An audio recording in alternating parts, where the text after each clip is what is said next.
और अब बात डेल्टा वायरस की। वो डेल्टा वायरस ही था जिसने देश में कोरोना की दूसरी लहर के दौरान जमकर के कहर बरपाया। अब ये डेल्टा वायरस बन चुका है डेल्टा प्लस। तो क्या ये स्ट्रेन हो चुका है और भी ज्यादा घातक? क्या डेल्टा प्लस देश में एक बार फिर दिखा सकता है मौत और तबाही का मंजर? इस नए स्ट्रेन पर क्या कहते हैं एक्सपर्ट्स, देखिए इस रिपोर्ट में।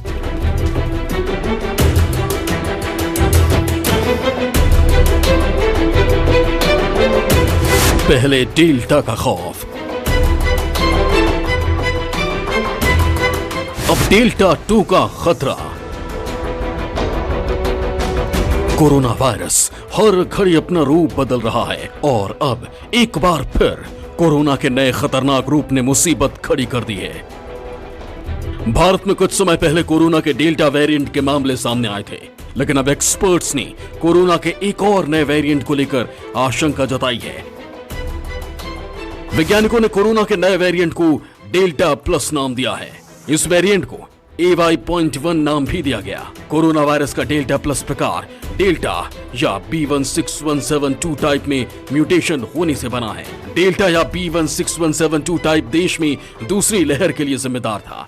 आशंका जताई जा रही है कि डेल्टा प्लस वेरिएंट पहले के मुकाबले ज्यादा खतरनाक हो सकता है। वैज्ञानिकों का कहना है कि ये नया वेरिएंट इतना खतरनाक है कि ये संक्रमण के इलाज में इस्तेमाल मोनोक्लोनल एंटीबॉडी कॉकटेल को भी मात दे सकता है।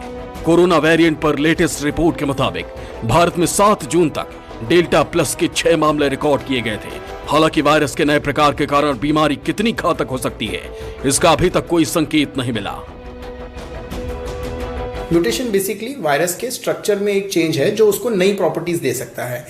जो डेल्टा वेरिएंट म्यूटेटेड है उसको हम डेल्टा प्लस कह रहे हैं।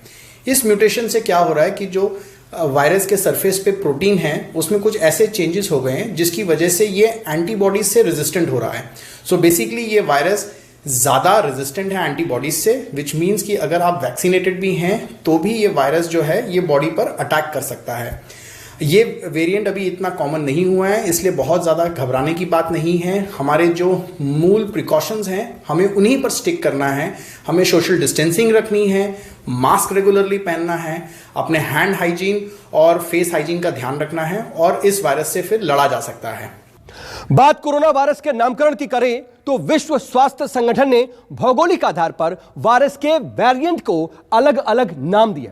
विश्व स्वास्थ्य संगठन ने कोरोना वेरिएंट्स के नामकरण के लिए ग्रीक भाषा के अल्फाबेट्स का इस्तेमाल किया है। ब्रिटेन से सामने आए B.1.1.7 वायरस को अल्फा नाम दिया गया। इसके बाद साउथ अफ्रीका से मिले B.1.351 वेरिएंट को बीटा नाम दिया गया। वहीं ब्राजील में मिले P.1 वायरस को गामा नाम दिया गया।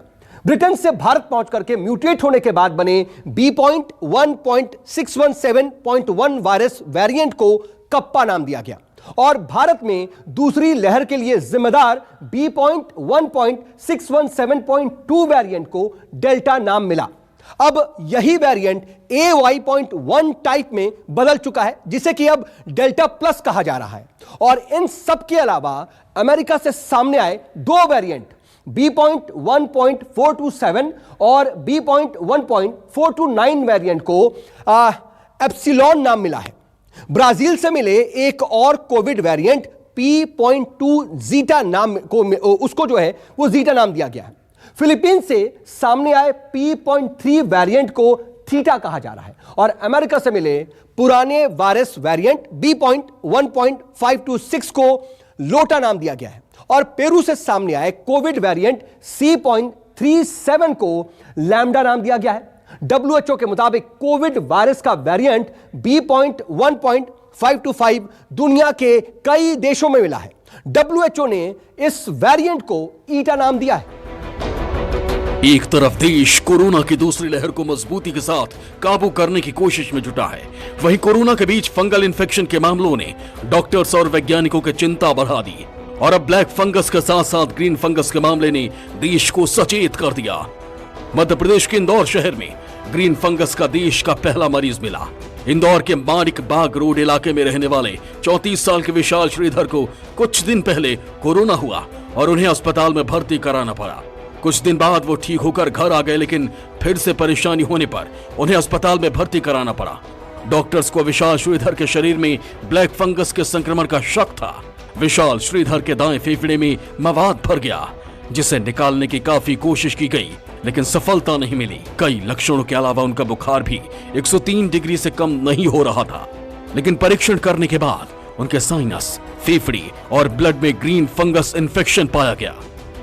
ये एस्परजिलस फंगस है और इसकी बात अभी इतनी उठ रही है क्योंकि एक मरीज़ में हमको इसी के द्वारा कराई हुई साइनस में सूजन एवं लंग के अंदर इसकी तकलीफ आइसोलेट की गई है। यहाँ तक कि इसके ब्लड में भी यही ग्रीन फंगस के एलिमेंट पाए गए हैं।